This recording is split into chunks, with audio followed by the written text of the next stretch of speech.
Marc Cabré. Oui, bonsoir. Je ne suis pas certain qu'il soit si facile de récupérer le foncier des chemins de halage qui n'existent plus. Et le problème des chemins de halage, ça pose un problème d'entretien aussi. Le problème des chemins de halage aussi, c'est le problème de l'entretien de la voie verte lors des crues qui risquent effectivement, et comme ils sont juste à la hauteur du Lot, c'est des gens qui risquent d'être emmenés effectivement à toutes les crues de Lot. Ça, c'est déjà une chose. J'ai utilisé sur 200 km la voie verte de la vallée de la Loire. Une voie verte ne s'adresse absolument pas au même public que les véloroutes. Les véloroutes, c'est des cyclotouristes qui vont dessus, qui sont des gens expérimentés, qui sont des adultes qui savent aussi faire attention pour tous les dangers qui sont sur une route, même s'il y a peu de circulation. Une voie verte s'adresse à des familles qui sont avec des enfants et qui sont en toute sécurité. Et sur la vallée de la Loire, j'ai vu des familles, j'ai vu des groupes aussi encadrés par des adultes, avec des adolescents. Ça n'aurait pas été possible effectivement sur une véloroute. Ça c'est déjà un point. Un autre point, on dit effectivement le tourisme c'est 2 mois dans l'année. Le chemin de Saint-Jacques, vous savez très bien que ce n'est pas 2 mois dans l'année, que le moment où il y a le plus de monde sur le chemin de Saint-Jacques, c'est le mois d'avril. Et ça va après jusqu'en automne. La voie verte, effectivement, qui permet à des tas de monde effectivement d'aller dessus, c'est pas 2 mois. Ça représente aussi un outil économique énorme. Je me suis beaucoup renseigné quand j'ai été effectivement sur la vallée de la Loire. La vallée de la Loire, ils ont fait des gros investissements, ils ont tout remboursé en 9 ans. Ils n'avaient absolument pas prévu de rembourser aussi vite, vu le monde effectivement qui a pratiqué cette voie verte. Il faut savoir qu'effectivement, quelqu'un du territoire, un Français qui va sur une voie verte, dépense 70 € par jour, par personne. Quelqu'un effectivement du Benelux de l'Europe dépense 100 € par jour.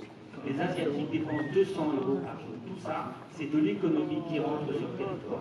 Et cette économie qui ne rentre pas pour des grosses entreprises qui risquent d'être délocalisées. On a beaucoup investi sur des grosses entreprises. Moi, ce qui me fait peur par moment, c'est que les entreprises partent en Chine.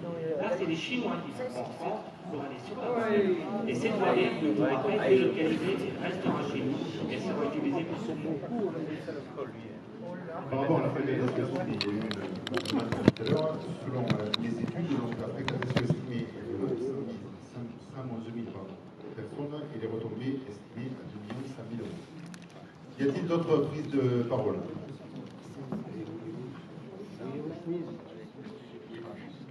J'imaginais le fait qu'on décide de passer par le chemin de halage, et je me posais la question, que deviendrait dans ce cas-là la ligne de chemin actuelle? Parce que dire, c'est que le réseau Ferré de France, je ne suis pas professionnel, mais je ne pense pas qu'ils aient prévu d'investir sur cette voie d'ici quelques temps. Sachant que je pense qu'on a plus à se battre pour garder les voies actuellement, les trains passent, pour commencer à se battre pour en réouvrir. Ça, c'est ma voie personnellement que je pense. Mais ce que je me disais, c'est que si on ne met pas la voie verte sur cette voie, que vont devenir les ouvrages? Parce que le réseau ferré de France, se désengageant de ce voie, je pense que ça c'est clair. Ce jour, les tunnels ne seront plus du tout entretenus, les ponts ne seront plus entretenus, et ça veut dire que la prise de la voie, elle sera morte. Alors que si on y met une voie verte, on ne va que faire passer les vélos. Mais dans 50 ans, parce que dans 50 ans, je ne sais pas si les trains seront en activité, ils circuleront plus, les tubes circuleront, je ne sais pas. Mais en fait, la prise de la voie, elle sera toujours là, les tunnels seront toujours là, et les ponts, ils seront toujours là. Et je pense que ce n'est pas dire non à l'avenir du train que de faire une voie verte.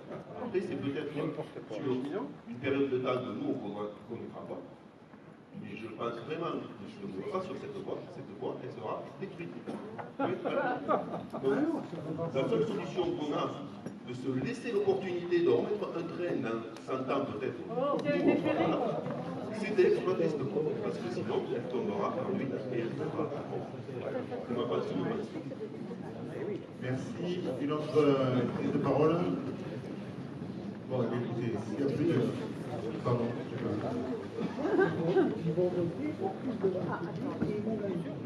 Je ne vais pas être très longue pour rallonger ce débat qui est long, mais très bien. Je veux simplement dire que ce candidat de Jardère totalement, ça ne m'aime pas, a repris tous les points auxquels on adhère. Et moi, je m'interroge à l'heure actuelle. Alors, effectivement, je ne suis pas une technicienne de rail, donc je ne sais pas si on pourra remettre des frais un jour, si la SNCF existera encore dans 50 ans. Ça sera certainement confié au privé, on le voit bien avec la péché qui a sauté. Par contre, moi, ce que je m'inquiète, c'est sur le coût de fonctionnement et le coût d'investissement. Pour l'instant, on n'a que des prévisionnels, des hypothèses hautes, je vous le dis. On le sait, les hypothèses hautes, des fois, peuvent devenir très hautes. On a passé quelques dossiers sur d'autres sujets où, effectivement, le coût a bougé. Et je ne me permets pas de rayer cette ligne pour les générations futures. Merci, madame. Je pense à mes petits-enfants. Peut-être qu'un jour, et je le souhaite, parce que moi, les camions qui traversent Figeac, les bus scolaires empruntés dans la vallée du Lot, où on transporte des jeunes tous les jours, ça fait peur. Ça fait peur. Et j'espère qu'un jour, peut-être, on sera peut-être des trains dans des pubs, comme on disait, mais qu'il y ait au moins cette emprise SNCF qui reste. Et moi, bien sûr, j'avais déjà, il y a 2 ans, vous avez déjà interrogé, j'avais voté contre, je revoterai contre ce soir. Merci, Et madame. si on peut passer, ça a été demandé un vote à bulletin secret, je le revote ce soir. Y a-t-il d'autres prises de parole? Eh bien, si. Pardon, j'en vois une là-bas.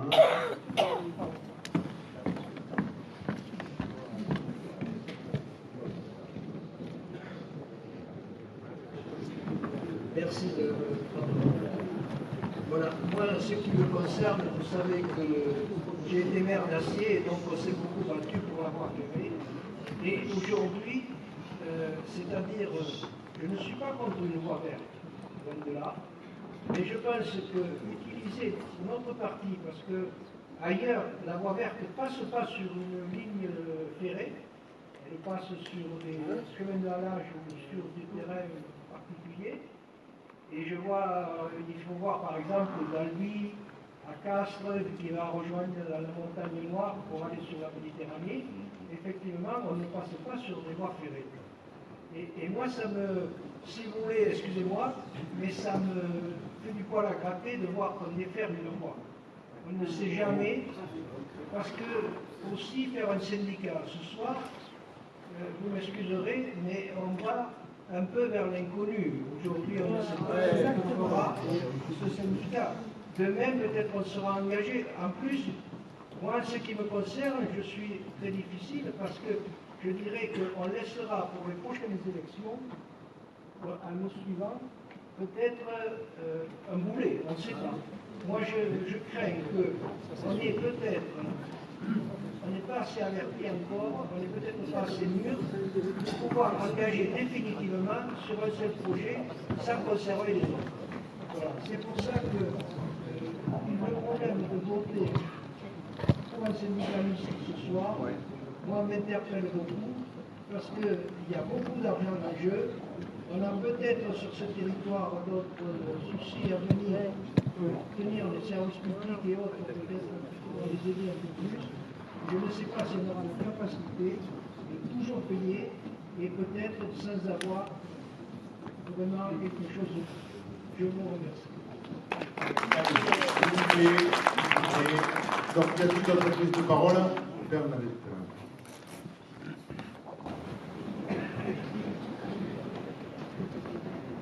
Si on vote, que ce vote est négatif, qu'est-ce qui se passe à la création de ce syndicat? Écoute, le Figeac n'adhérera pas. Voilà. Et comment? Et le projet du... Alors ça, le projet, moi je ne peux pas répondre de cette question. Je ne sais pas quelle sera la décision du conseil départemental. On est concerné par le tronçon qu'on a évoqué. Dans le syndicat globalement, je ne sais pas ce qu'il en sera. Je ne peux pas... Voilà. Ça va certainement au port de Figeac. Voilà. Et oui, on a du mal à y remettre des trucs comme ça. Allez, il y a d'autres questions? Bon, s'il n'y a pas de questions, je propose qu'on passe au vote. Donc le résultat, 100 votes exprimés. Il y avait 80 présents et 20 pouvoirs. Donc, nul 0, blanc 7, non 20, oui 73. Mais bravo. Donc, On peut les applaudir. Bon, on se retourne là, tous là. On se retourne. Vous l'aurez sur votre conscience. Ah ben, bravo les gars. Non mais retournez-vous s'il vous plaît. Allez, vous applaudissez tous. Bravo. Allez. Merci pour l'encourager pour voter. Ça rappellera aux élections. Les anti-services publics. S'il vous plaît. On s'en fout. Référendum. On s'en fout. Oui, non mais. Inconscient. On est derrière. Inconscient, la planète est en train de crever. On est derrière. Et voilà.